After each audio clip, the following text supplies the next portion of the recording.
भारत माता की जय। नमस्कार दोस्तों, मेरा नाम रेवा है। तुष्टीकरण का इससे बड़ा उदाहरण और क्या होगा कि 70 वर्ष लग गए भारत के प्रधानमंत्री को इजराइल पहुंचने में। और इससे भी बड़ा दुखद बात यह है कि हम आतंकी फिलिस्तीन की मदद करते रहे। आज हम बात करेंगे कि मोदी और इजराइल की दोस्ती हमारे लिए क्यों महत्वपूर्ण है। मोदी और इजराइल की दोस्ती भारत के लिए क्यों महत्वपूर्ण है। क्या आपको पता है कि विश्व की कुल आबादी में यहूदियों की आबादी मात्र 1.5 करोड़ है, जिसमें से 70 लाख यहूदी अमेरिका में रहते हैं, 50 लाख यहूदी एशिया में रहते हैं, 20 लाख यहूदी यूरोप में रहते हैं, बाकी बचे हुए अन्य देश में रहते हैं। कहने का तात्पर्य है कि इजराइल को छोड़कर यहूदी हर एक देश में अल्पसंख्यक हैं। लेकिन इससे भी बड़ी और सराहनीय बात यह है कि यहूदी मुसलमानों की तरह अल्पसंख्यक होने का रोदन नहीं करते। 105 वर्षों में 130 यहूदियों को नोबेल पुरस्कार मिला। इजराइल और भारत का दर्द साझा हुआ है। भारत और इजराइल दोनों ही एक ही आतंकी विचारधारा के सताए हुए हैं। इसीलिए भारत और इजराइल स्वाभाविक और विश्वासपूर्ण भरोसेमंद मित्र हैं। हिटलर के आतंकियों ने जब यहूदियों पर जुल्म उठाए थे तो यह यहूदी भाग भाग कर भारत आए थे। हिटलर के डर की वजह से किसी भी राष्ट्र ने इन यहूदियों को शरण नहीं दिया, लेकिन भारत ने इन यहूदियों को शरण के साथ साथ संरक्षण भी दिया। दुनिया भर में यहूदियों के ऊपर जुल्म के किस्से हैं, लेकिन भारत में यहूदियों के ऊपर जुल्म होने का एक भी कोई किस्सा नहीं है। इसलिए इजराइल अपने आप को भारत का ऋणी मानता है। आइए जानते हैं कि आखिर क्या कारण था कि भारत के प्रधानमंत्री को इजराइल पहुंचने में 70 साल लग गए। दरअसल भारत की जो विदेश नीति थी उसका झुकाव इजराइल के विरोधी देश यानी अरब देशों के प्रति ज्यादा थी। 1947 में जब इजराइल देश बनाने के लिए फिलिस्तीन विभाजन का प्रस्ताव रखा गया तो भारत ने उसका विरोध किया। हालांकि 1950 में भारत ने मान्यता दे दी। फिर 42 सालों तक भारत और इजराइल के बीच कोई ज्यादा खास बातचीत नहीं हुई। फिर 1992 में पीवी नरसिम्हा राव ने दोनों देशों के बीच कूटनीतिक रिश्ता स्थापित किया। इसके बाद अटल बिहारी वाजपेयी जी के नेतृत्व में बीजेपी सरकार की सत्ता में इजराइल और भारत के संबंधों को जोर दिया गया। बीजेपी शुरू से ही इजराइल और भारत के संबंधों पर जोर देती आई है। बीजेपी के दौर में हमेशा ही इजराइल और भारत के संबंध उभर कर आए हैं। हालांकि हमारे जो वर्तमान राष्ट्रपति हैं प्रणब मुखर्जी, सुषमा स्वराज और यूपीए के एमएस कृष्णा भी इजराइल दौरे पर गए थे, लेकिन इजराइल के साथ साथ यह तीनों फिलिस्तीन भी गए थे। लेकिन मोदी जी की यात्रा की खास बात यह है कि वह सिर्फ इजराइल जाएंगे और फिलिस्तीन क्षेत्र नहीं जाएंगे। इसकी कूटनीतिक वजह क्या है यह तो मुझे पता नहीं है, लेकिन इसके साथ मोदी जी ने एक कड़ा संदेश दिया है कि वह मुस्लिम देशों की बहुत परवाह नहीं करते और ना ही वह तुष्टीकरण की राजनीति करते हैं। जहां तक मेरा मानना है कि अभी तक सभी दल वोटों की राजनीति के दलदल में फंसे हुए थे, लेकिन श्री नरेंद्र मोदी वोटों के दलदल की राजनीति से बाहर निकलकर देश हित की राजनीति में उभर कर सामने आए हैं। इस इजराइल यात्रा का महत्व का अंदाजा इसी बात से लगाया जा सकता है कि इजराइल के पीएम ने 3 से 6 तारीख तक के अपने सभी प्रोग्रामों को रद्द कर दिया है और फैसला लिया है कि 4 से 6 तारीख तक वह 3 दिन तक लगातार मोदी जी के साथ ही रहेंगे।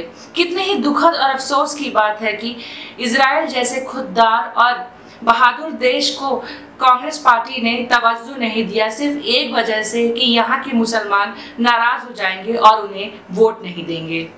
जी हाँ, 70 लाख आबादी वाला एक छोटा सा देश इजराइल दुनिया की दूसरी सबसे बड़ी आबादी मुसलमानों को हर वक्त अपने जूते की ठोकर पर रखता है। और कुछ यही हाल है भारत के भी मुसलमानों का।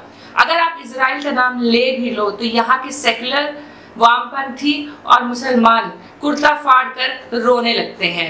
यहाँ भारत में वोट बैंक की लालची कांग्रेस, वामपंथी और अन्य सेकुलर सरकारों ने इजराइल को हमेशा बॉयकॉट करके रखा, उसके साथ हर प्रकार के रिश्ते खत्म करके रखे, मात्र एक वजह से कि इनके मुसलमान दामाद कहीं इनसे नाराज ना हो जाएं।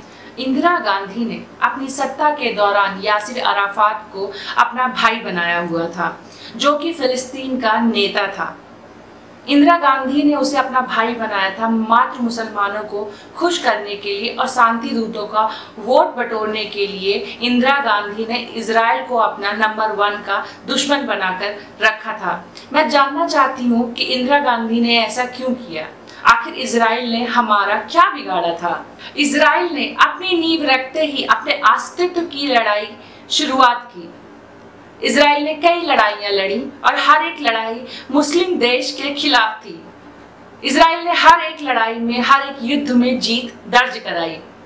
मैं आपको बता दूं कि वहां का हर एक व्यक्ति अपने आप को सेना का अंग मानता है और एक ही स्वर में बोलता है, मात्र दुश्मन की तबाही।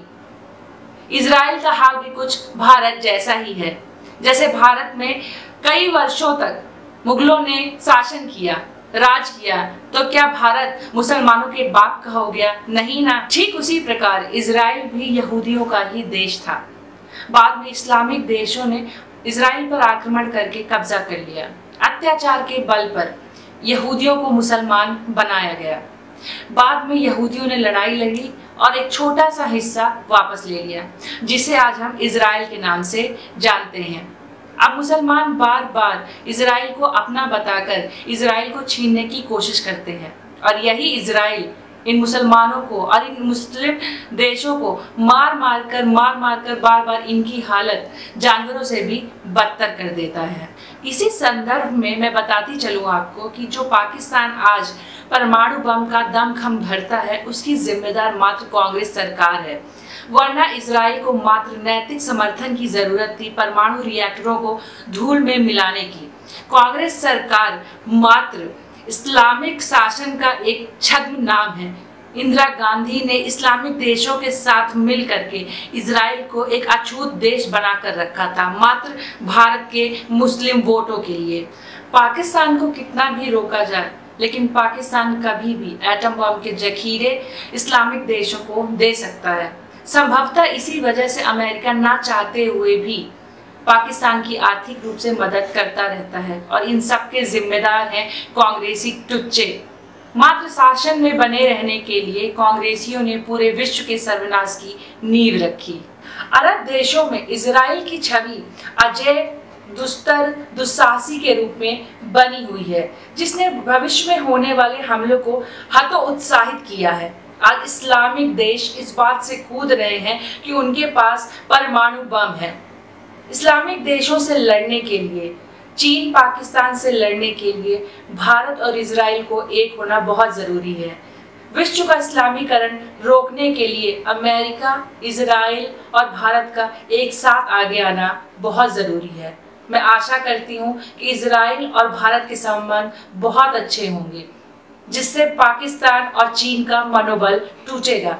आए दिन सीज फायर वायलेशन होता है बॉर्डर पर, आए दिन हमें धमकियां मिलती हैं, युद्ध की तैयारियां होती हैं, फलाना ठिकाना सब कुछ होता है। आए दिन परमाणु बम की धमकियां दी जाती हैं। अगर 3-4 देश मिलकर आतंकियों के खिलाफ लड़े तो मेरा ऐसा मानना है कि इन आतंकियों का मनोबल जरूर टूटेगा और सुधार जरूर आएगा। अगर आपको लगता है कि मैंने कहीं कुछ गलत बोला है तो आप कमेंट बॉक्स पे अपनी राय दीजिए। अगर आपको लगता है कि मैंने सही बोला है तो इस वीडियो को अधिक से अधिक शेयर करिए, कमेंट करिए, लाइक करिए और मेरे चैनल को सब्सक्राइब करना ना भूलिए। भारत माता की जय। जय हिंद। भोलेनाथ आप सबका कृपा करें।